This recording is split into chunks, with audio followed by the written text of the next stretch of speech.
Hey, welcome back to the Sword Room. You're just in time to start a new series on the subject of Revelation. And FYI, no, we're not going to be trying to pin the tail on the Antichrist or try to determine the identity of the 24 elders or the 4 living creatures or the 2 witnesses. We're not going to be trying to find any references to nuclear holocaust or military helicopters under the metaphor or figure of locusts coming out of a smoking pit.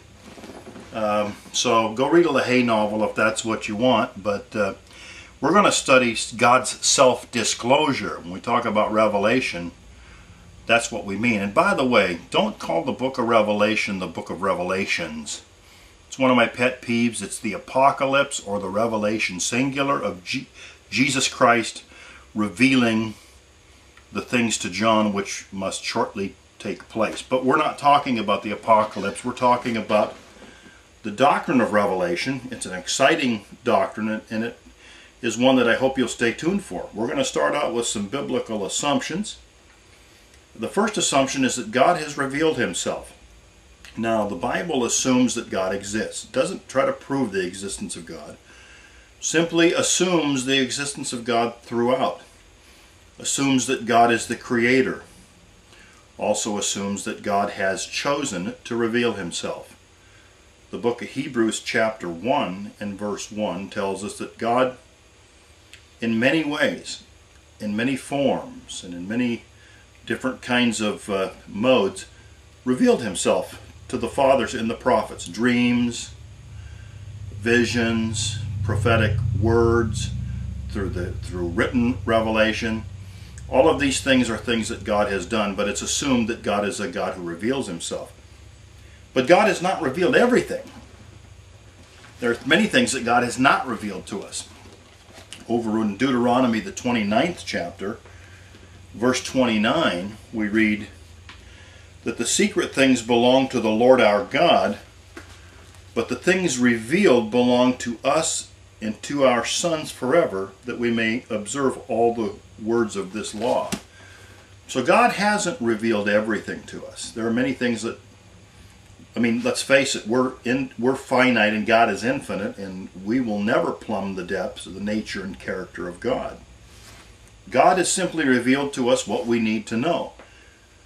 The Reformation scholar Martin Luther used to talk about God's right hand and his left hand, and God's right hand is revealed and it's out where we can see what he's doing, but his left hand is concealed behind his back, as it were, and we don't know what he's doing. There are many things that God does that are mysterious. We don't understand all of his will. He has a sovereign secret will and a revealed will.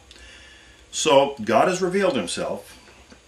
He hasn't revealed everything about himself or about his plan, but what he has revealed is sufficient for us. 2 Timothy chapter 3, verses 16 and 17 tell us that all Scripture is God-breathed and profitable for teaching, for reproof, for correction, and for instruction in righteousness. Listen, that the man of God might be complete, thoroughly furnished for every good work. So the biblical assumptions as we get into this study of Revelation are that God has revealed himself, that he hasn't revealed everything, but what he has revealed is sufficient for our purposes and for our needs. And so therefore, man is without excuse. Nobody can say, well, the reason I don't believe is because God hasn't revealed himself. Even the Swahili running down the jungle path in his grass skirt with a bone in his nose, he's without excuse, because God has revealed himself. The nature of revelation is such that because God is infinite and man is finite, if man is to know anything about God, then God must unilaterally reveal himself to man. Do you realize, have you ever stopped to think that if God had not chosen to reveal himself, you wouldn't know anything about him? The only reason we know anything about God is because he has sovereignly chosen, and it pleased him in his good pleasure to reveal himself to us. He could have created us like the brute animals of the field, the donkey, the ox, with no knowledge of God whatsoever, but he has implanted within us the capacity not only to think rationally, but to perceive his handiwork all around us. We have the capacity to receive revelation. So revelation then is God's self-disclosure. He's disclosing himself primarily to us. He shows us who he is, and he shows us what his will is. So the revelation that God has provided gives us two things: a knowledge of who God is, his character and his glory and his majesty, but also of his revealed moral will. What does he expect of us?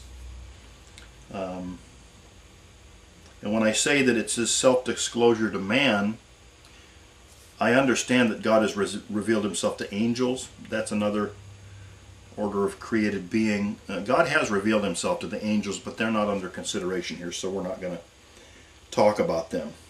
So revelation then points to the character of God, the glory of God, and to his will for us as human beings. There are two types of revelation: general revelation and special revelation. And we're going to talk about general revelation now. General revelation exists in two spheres. The first is creation. The second is conscience. Creation and conscience. And the first of these spheres is described for us in the book of Psalms, chapter 19 and verse 1. Psalm 19:1 tells us, "The heavens are telling of the glory of God, and their expanse is declaring the work of his hands." That's Psalm 19:1. By the way, like I always reiterate, if you want to look these up, I recommend it. I encourage it. Look up the verses. Turn, pause the video and go get a Bible and look up the verse, then come back. Again, Psalm 19:1, "The heavens are telling the glory of God, and their expanse is declaring the work of his hands." Now, there's so many places in the scripture where we see this. We see it over there in the Psalms. We see it in the book of Acts, chapter 14, in the episode at Lystra, where Paul and Barnabas had gone in to preach, and there was a temple of Zeus there at Lystra, and the people were so impressed with some of the miracles that had occurred in conjunction with the preaching of the gospel that they began to worship Barnabas as though he were Zeus, and Paul as if he were Hermes. And they came out to offer sacrifices, and of course Paul and Barnabas were just mortified when they saw this, and they said, "You can't do this, we're just men." And then they said, "God has not left himself without a witness to you people. You should know better than this, than to try to observe some kind of an idolatrous sacrifice to mere mortals." He says he didn't leave himself without witness, and that he did good and gave you rains from heaven and fruitful seasons, satisfying your hearts with food and gladness. That is Acts 14:17. What's he saying to them? He's saying, you guys should know better. You shouldn't be trying to worship us. God has not left himself without a witness.